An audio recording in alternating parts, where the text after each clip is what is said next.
All right, welcome back. It is now time for the dailies today on Daybreak. And like we said earlier, we have Nasiru Lawan Abubakar, Editor-in-Chief, Dateline Nigeria, to review the papers with us. Good morning, sir. Welcome to Daybreak. Good morning. It's good to be here. All right. So quickly, let's just take a look at the lead stories.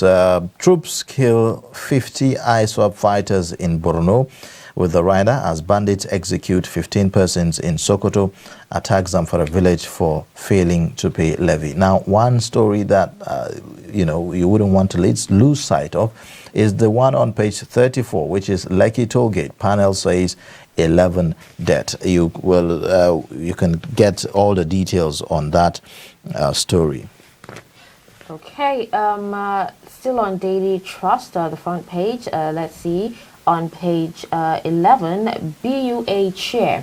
It's cheaper to transport containers from China to Lagos than Lagos to Kano. And then the lead story on the front page of Daily Trust here reads, troops kill 50 ISWAP fighters in Borno. And we have writers here that say, as bandits execute 15 persons in Sokoto, attacks them for a village for failing to pay levy. And moving on, we have Ohaneze wants autonomous region. We still have a story on page 8 that says Sani Dangote's body arrives Kano today for burial. Sad one there. On page 4, you'd find a story that says Nigeria on alert as Iranian cyber spies target telcos, ISPs.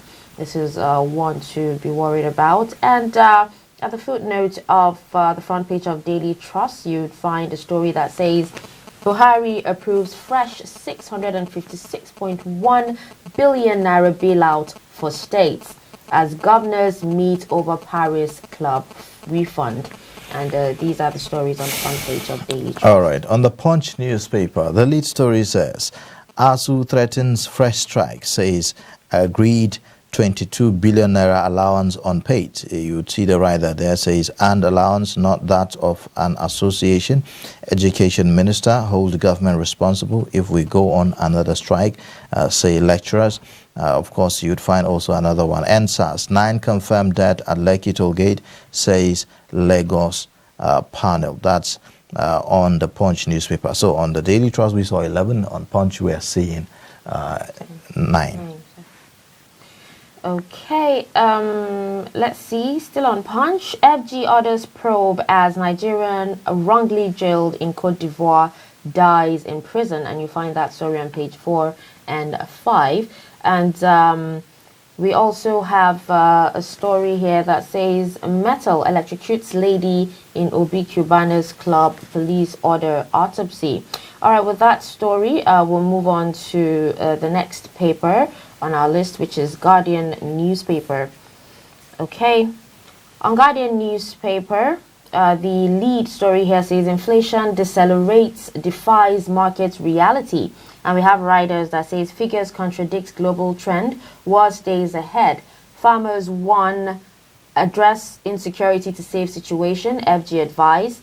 And figures doctored to achieve determined objective. And we also have a story on page 2 that says it's difficult to be impartial, objective without autonomy, CJN tells. That's a very interesting point there. If the CJN is saying that, then it raises the question about judicial independence, in Nigeria. Well, let's take a look at the Nation newspaper.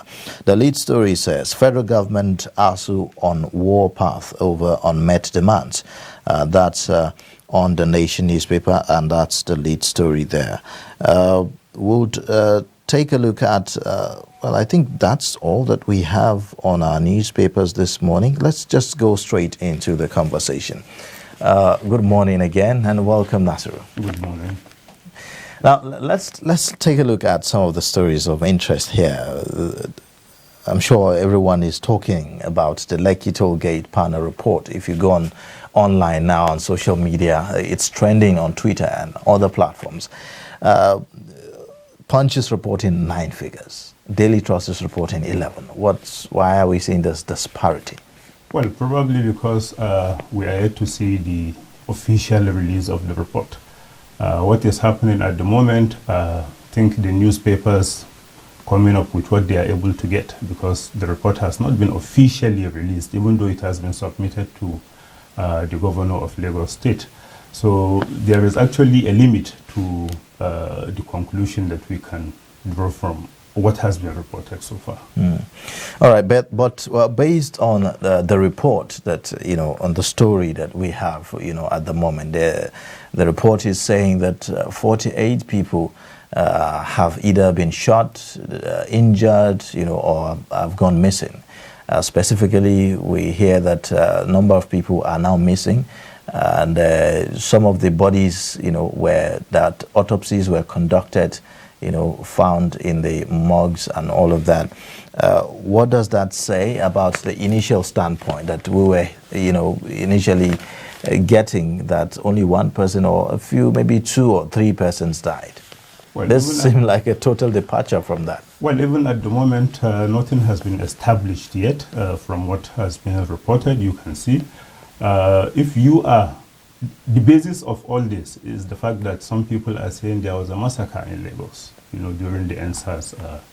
But for the panel to come up with something like saying it's a massacre in context, I think it leaves so many gaps. People can come up with so many... Are you doubting the position of the panel? Of course I'm doubting it, because it has not been officially released. What is in the public domain right now may change by the time the report is released. Okay. All right. Well, the panel has actually indicted, soldiers and also implicated, other security agents. What does that say about our security? Actually, even the security agents, if you remember, most of them have come up to say, yes, there was this wrongdoing and what have you. But what is at stake is the fact that some people are saying there was a massacre. And now you are saying 48 either killed or maimed. You have not been able to say these are the number of people that were killed, these are the number of people that were injured. This is what the public wants to know. Because if for a panel that has sat for a number of days, a number of months actually, to come up with this as a conclusion, honestly, it leaves so many gaps that rumors. So are you saying that the report is not okay? Well, on the one hand, you said the report is not necessarily authentic. That's what I understand from what you're saying. Yeah. But if it turns out to be authentic, would you agree with the panel that this happened and these findings were true? Actually, that's what I want to see. I want to see exactly the number of people that were killed, because that should have been the job of the panel, to tell us exactly what happened. But to pander to what most of these activists are saying, the fact that even before now there was this all over the media saying there was a massacre, so many people were killed, but no evidence. So if at the end of the day the panel is able to come up with all this, I have no reason not to doubt them. But for now, I have not seen the details. The details are not out there. So honestly, it will be hasty for me to reach a conclusion based on what I have seen so far.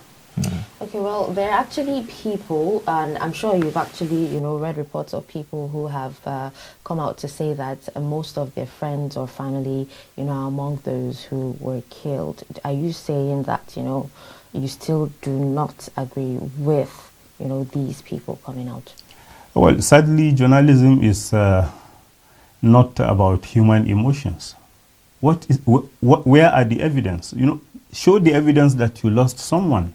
This is what we should be talking about, because people can come up with all sorts of figures to say, I have lost a friend, I have lost a father. Where is the evidence? This is what we are talking about. All right. Now, if you look at, the demography of Lagos State, the way it is, you have all kinds of people in Lagos State. Some of them are out on the street, coming from villages. Some of them are not even Nigerians. Coming from maybe neighboring Cotonou or maybe Cameroon, Togo, and the likes. And some of these people, you really cannot say, okay, this is the family in which they are coming from, because they are just living. And even their families back in their villages or wherever they are may not even know their state, whether they are alive or they are dead, and all of that. And if we have such persons involved in this killing, are we still going to say, well, they are unidentified people, they are nobodies, they are nameless, and so it doesn't hold any water? Honestly, this should have been the job of the panel. The panel should have been able to tell us that, okay, so many people live in Lagos that we don't even have, traces of where they are coming from. The panel should have been able to do that. But to just say 48 are either killed, maimed... The panel actually said that it said certain bodies are not identifiable. You cannot even identify them. How do we establish the fact that they are also victims of the NSAS problem, if you have not been able to identify them? That's what I'm saying. So, but for the panel to actually come out with that figure, it means they've actually done their investigations and confirmed that some of these bodies, are actually, NSAS victims, and they have families. Some of the families must have come around to, identify these bodies. Actually, this comes back to my argument. You can see even from the reporting, Punch is saying 9, Daily Trust is saying 11, because this thing has not been officially released. All the snippets you are getting is what we are able to get. Maybe you are able to see this is a 300 and over 300 pages of report. And then you are like coming up with a newspaper report that is not more than 7 paragraphs. So another question which might be tricky here is that if it's not officially released, why are we reporting it? Because that's what newspapers do. You look for the facts and report them. But you just said that it's not necessarily a fact. It's not necessarily, of course. It's doubt. You said that it might not be authentic. Remember what members... But we are reporting it. Yes, but remember what members of the panel said. It has been reported also that they hope the governor will release their report. That says a lot. It has not been officially released. So probably what you have is not a complete information. So, but the question is, journalism thrives on facts. Yes. And we shouldn't be reporting things that are not, official. But you should know that facts are not necessarily true. Once they are stated, they are facts. They don't have to be true. If, for instance, I come up with allegation against somebody, and then it has been reported, without him coming out to say this is his own position, what I have said will remain the fact. So it has always been like that with journalism. The facts are stated, but they may not be true. That's what I'm saying. By the time you see the report, 300 and over 300 pages, believe me, what you have seen in the news right now may change. Because there is always this rush, even among journalists, among media houses. We want to be the first to break the story. But the way it has been treated, probably no major newspaper has led with it. That is to show you that the information they have at the moment is not complete. Just wait, by tomorrow you see so many things coming out. Because by then, they must have had the time to go through the report, to see even if there are contradictions and what have you. But this is like a spur of the moment thing. So people expected that the fact that it has been released, you will want to tell your readers this is, an idea of what... But how important is the role of journalists in this instance? Because in reporting issues, we do not want to be seen as people who are not really reporting the official, information. But sometimes, the temptation to just report them, like you mentioned, comes in. So, at what risk are we doing this? I will blame this on the proliferation of social media platforms.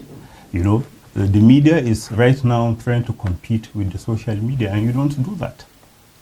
You have to put context to what you are reporting so that whoever is reading your story should be able to know, okay, this is what you relied on. to do your report.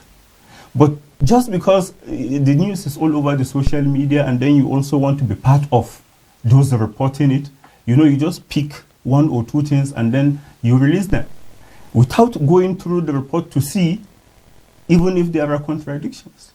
How will you feel if maybe tomorrow, after going through the report, you are now able to see A, B, C, do not tally with D? What do? Because you have let yourself, to be taken for a ride by the social media platforms that you see all over. Okay, well, we're talking about journalists now. I'm sure you remember when it happened. You saw a lot of media houses, there at the scene, and some also took, recorded, the happenings around. Some were even harassed. Now the panel has actually accused security agents of using live ammunition on armed protesters. Let's not even talk about, the protests and everything. What is the basis of, security agents using live ammunition in an unarmed protest? It's actually quite unfortunate that we're even talking about soldiers, being part of this. The police should have been able to handle this because even by their training, soldiers are trained to kill.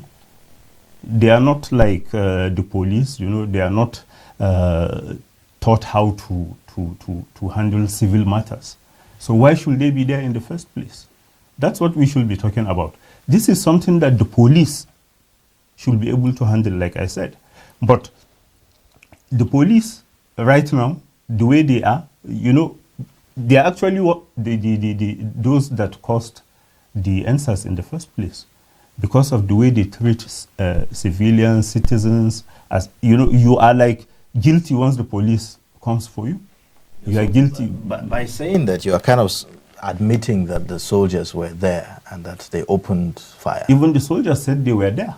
But that's according to the report that was No, released. not just the report. They, Even in the hearing. they appeared before the panel. The panel, yes. And they established the fact that they were there. So what you are saying is not based on the report, it's based on the panel Based on the sitting panel, in... on the sitting. Okay, so what do you think, or what do you have to say about the CCTVs that were, was it removed or... CCTV, yes, days or prior to the protest? Well, if I remember correctly, in the course of that report, or in the course of the NSAS 10, there were explanations that what were removed were actually the cameras used for the toll gates, not CCTV.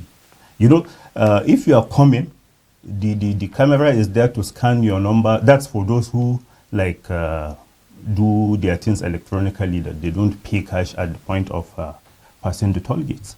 There was that explanation at the time. Now to come out to say it was the CCTV cameras that were removed, where is the evidence? Who has been able to establish that?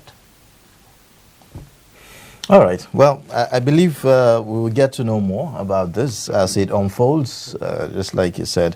For details on what we know so far, you can pick a copy of the Daily Trust newspaper, read page 34, you would find that.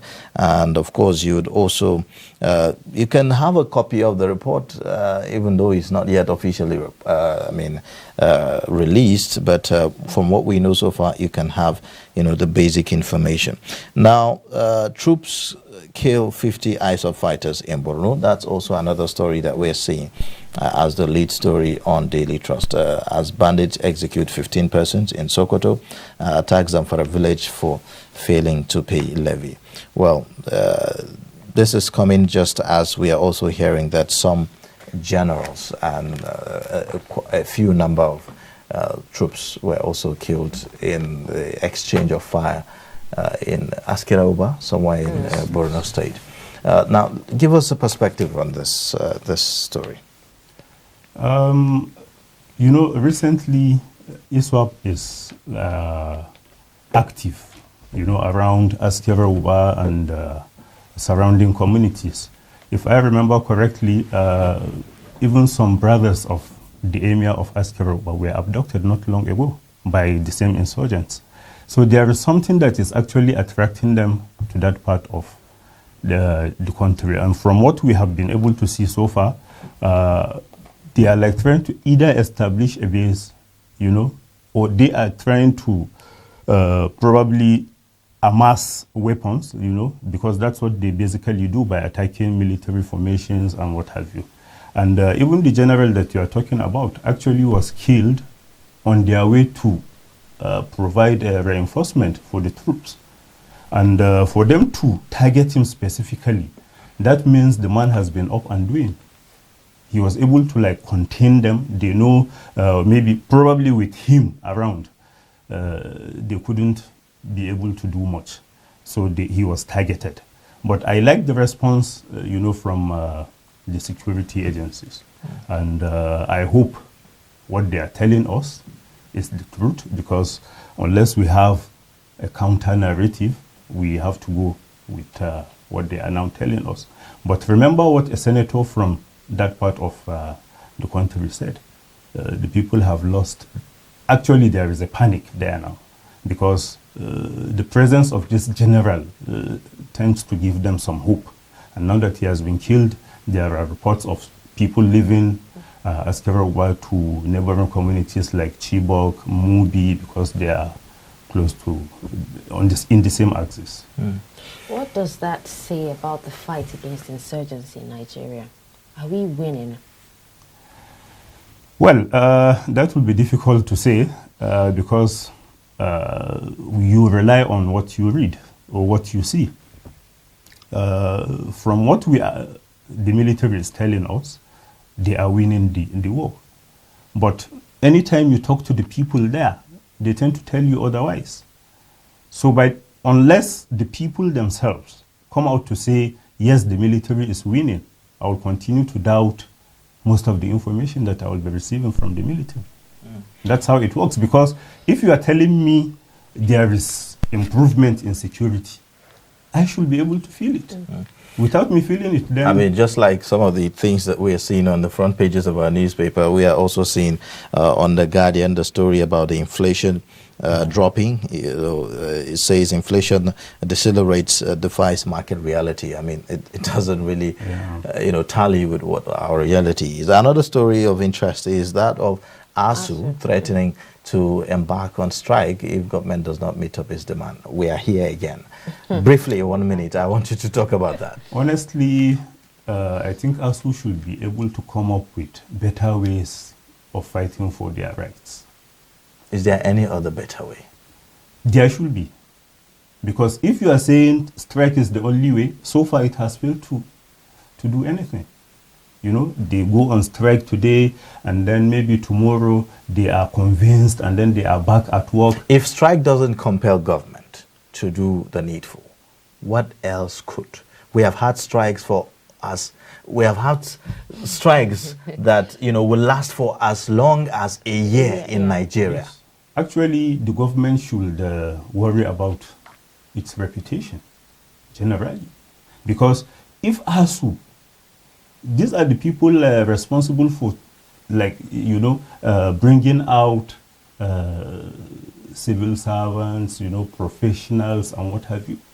And then you are not paying attention to their plight. What do you expect the people to do? Because the government will make a promise today, and then they will fail to fulfill it. If you know you are not ready to do that, why should you give them hope? All right. Well, we'll have to end it here because of our time. I wish we'll have more time to look at more stories on the papers, but we'll have to end it here. But in a situation where you find that a person look like the same, not necessarily tribal or regional. but I have said that